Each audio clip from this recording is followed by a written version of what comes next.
ఓం నమ శివాయ. హర హర మహాదేవ శంభో శంకర. కార్తీక దామోదర అంటూ మనం ఈ కార్తీక పూజలు చేసుకుంటాం కదండి. అలాగే నేను చిన్నగా అరుణాచలం వెళ్ళేటప్పుడు స్వామిని చిన్న శివలింగాన్ని అలాగే త్రిశూలము డమరుకం ఉన్నది తీసుకొచ్చానండి. నాకు ఎంతో ఆనందంగా నేను పూజ చేసుకోవడానికి నాకు అనుగ్రహం కలిగించారు అనుకుంటున్నాను.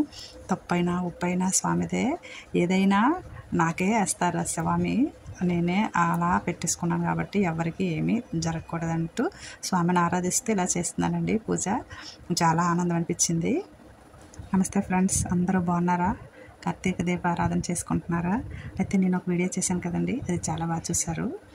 మన కార్తీకం విశిష్టత ఏమిటి, దీపారాధన ఎందుకు చేస్తామనేది తెలుసుకున్నాం కదండి. ఇంకా కొద్దిగా చెప్దాం అనుకుంటున్నానండి. మనము ఈ నెలలో శివుడిని పూజించడమే ఈ మాసంలో మనం చేస్తున్నది ఒక్కటే కాదండి, మన విష్ణుమూర్తికి కూడా ప్రాధాన్యత ఇస్తాం కదండి. అందుకు ఆ స్వామిని ఇద్దరిని ఎందుకు పూజిస్తున్నాము, అలాగే కార్తీక ఉపవాసం చేయాలంటారు కదా. ఈ రోజంతా ఉపవాస దీక్షను అనుసరించడము ఎలా ఏంటి అనేది మనం మాట్లాడుకుందాం. నేను చేస్తున్న ఈ చిన్న పూజని చూస్తూ ఇలాగా చెప్పేసుకుందాం ఫ్రెండ్స్. ముందుగా మనం శివకేశవులను ఎందుకు పూజిస్తామనేది చెప్పుకుందామండి. శివాయ విష్ణు రూపాయ అంటాం కదండి. హరిహరులు మాసమని మనకి నెలలో కూడా మనం పిలుచుకుంటాము. అయితే ఈ రోజున శ్రీమన్నారాయణ వైకుంఠాన్ని వీడి వారణాసికి చేరుకుని కాశీ విశ్వనాథుని అర్చిస్తాడని పురాణాలు చెబుతాయి. ఎప్పుడండి అంటే అది ఈ నెలలో వచ్చే చతుర్దశి తిథిని వైకుంఠ చతుర్దశిగా మనం పిలుస్తాం కదండి. అందుకని అలాగా మనం పూజ చేసుకుంటాం. అయితే విష్ణుమూర్తి రామావతారం దాల్చినప్పుడు పరమేశ్వరుడే ఆంజనేయుడిగా అవతరించారని చెప్పుకుంటారు కదండి. నిజమే, అందుకే అంత దినిగా స్వామి భక్తుడిగా ఎంతో మనకి తెలుసు కదా స్వామి గురించి, ఆంజనేయ స్వామి గురించి. అయితే రావణ సంహారంలో తన వంతు సహకారాన్ని చాలా వరకు అందించారు మన ఆంజనేయ స్వామి, అంటే శివయ్య, ఆంజనేయ రూపంలో ఉన్న శివయ్య. హరిహరులిద్దరూ జలంధరుడిని చంపేటప్పుడు, జలంధరుడి గురించి కూడా ముందు వీడియోలో తులసి జలంధరుడు గురించి కూడా మనం తెలుసుకున్నాం కదండి. అంటే హరిహరులిద్దరూ కూడా కలిసి జలంధరుడిని అంతం చేశారు. కాబట్టి శివభక్తి గొప్పదా విష్ణుభక్తి గొప్పదా అనే చర్చకు మనం తావు ఇవ్వకూడదు. ఇద్దరు ఈ మాసంలో పూజించాలని అంటారు. అందుకోసమనే మనము స్వామిని అలాగా పూజించుకుంటాం. ఇక్కడ నేను నాగుల చవితికి చిమ్లి ముద్ద నల్ల నువ్వులతో నేను చేస్తామండి, మేము చేస్తున్నాము. ఇక్కడ చూడండి మా మనవరాలు ఎంత చక్కగా వచ్చి నా దగ్గర ఏంటి అని అడుగుతున్నదండి. ఏంటి నాని అది అని అడుగుతుంది ముద్దుగా. ఎంత హ్యాపీ అనిపిస్తుంది కదండి. అలా మనకు చంటి పిల్లలు అలా దగ్గరకు వచ్చి మనతో అలాగుంటే అంతా పరమేశ్వరుని లేలేనండి ఇదంతాను. అయితే ఇలాగే నేను శివారాధన చేసుకుంటున్నానండి. చాలా ఆనందం అనిపిస్తుంది. నా హ్యాపీనెస్ని మీతో ఇలాగా నేను షేర్ చేసుకుంటున్నాను. ఇంకా మనం ఈ నెలలో ఉపవాసం ఎంతో మనం ప్రాముఖ్యత ఇస్తాం కదండి. మనం రోజంతా ఉపవాస దీక్ష అనుసరించడం ఎలా అనేది తెలుసుకుందాం. అయితే ఎలా ఉండొచ్చు, రోజంతా ఉపవాసం ఉండి సూర్యాస్తమైన తర్వాత భోజనం చేస్తుంటాం. అది మనకి కొందరికి సాధ్యం కాదు కదండి. అంతా పరమాత్ముడిపైనే మనసు లగ్నం చేస్తూ వీలైనంత వరకు మితంగా ఆహారాన్ని స్వీకరించవచ్చండి.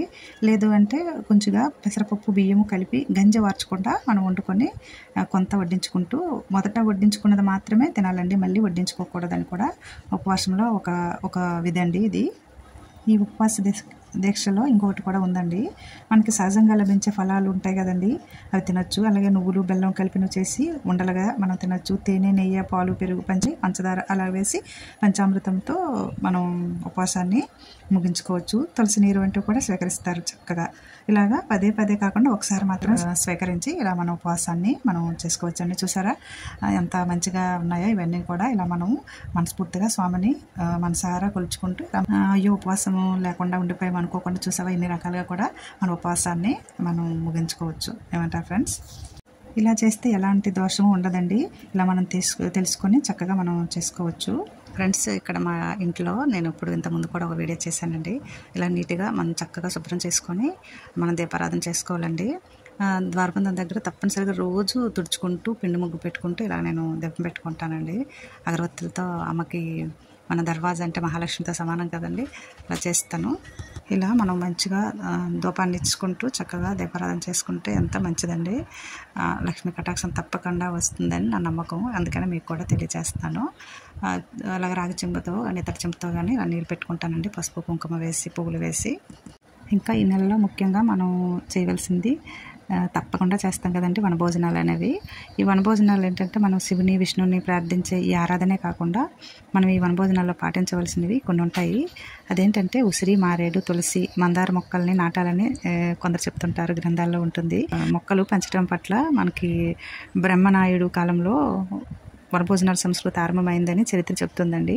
ఇక ఉసిరి మొక్కలు నాటాలని ఎందుకు అంటారంటే గ్రామాల్లో బావుల్లో చెరువుల్లో నీళ్లు ఉప్పగా ఉంటాయి.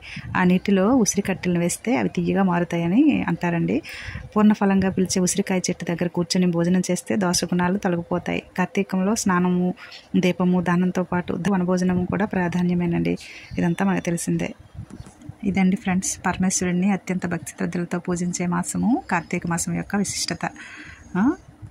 అలాగే తప్పకుండా ఈ నెలలో దీపదానము, ఉసిరిక దీపము ఇవన్నీ చాలా విశిష్టత అండి. ఇంతకుముందు వీడియోలో నేను చెప్పాను, తప్పకుండా చూడండి ఫ్రెండ్స్. అసలు దీపము అంటేనే జ్ఞానము అండి, జ్ఞాన రూపము. హృదయ దీపాలని వెలిగించుకోవాలనే అండి మనం ఈ సమయంలో చక్కగా వెలిగించుకోవాలి. అంతేకాదండి చీకట్లను వదిలించుకోవాల్సిన సందర్భం అండి మనం ఈ దీపారాధన. జీవితాలకు ప్రేమ కాంతిని పంచాల్సిన సుదినము. అంత విశిష్టతైన ఈ దీపారాధన ఎందుకు చేసుకోకూడదండి? మనందరం తప్పక చేసుకుందాము. దీపారాధన గురించి ఒక మాట చెప్పనా ఫ్రెండ్స్? ఈ దీపంతో మానవుడికి పోలిక ఉందండి. జీవాత్మ దీప స్వరూపమని అంటారు. మానవ శరీరంలా దీపము పంచభూతాత్మకమే. మట్టి ప్రమిద భూతాత్మకానికి, తైలము జలతత్వానికి, తెల్లని ఒత్త ఆకాశ తత్వానికి, దీపాన్ని స్థిరంగా నిలబెట్టే గాలి వాయుతత్వానికి, బగబగమండే జ్యోతి అగ్నితత్వానికి ప్రతీకలండి.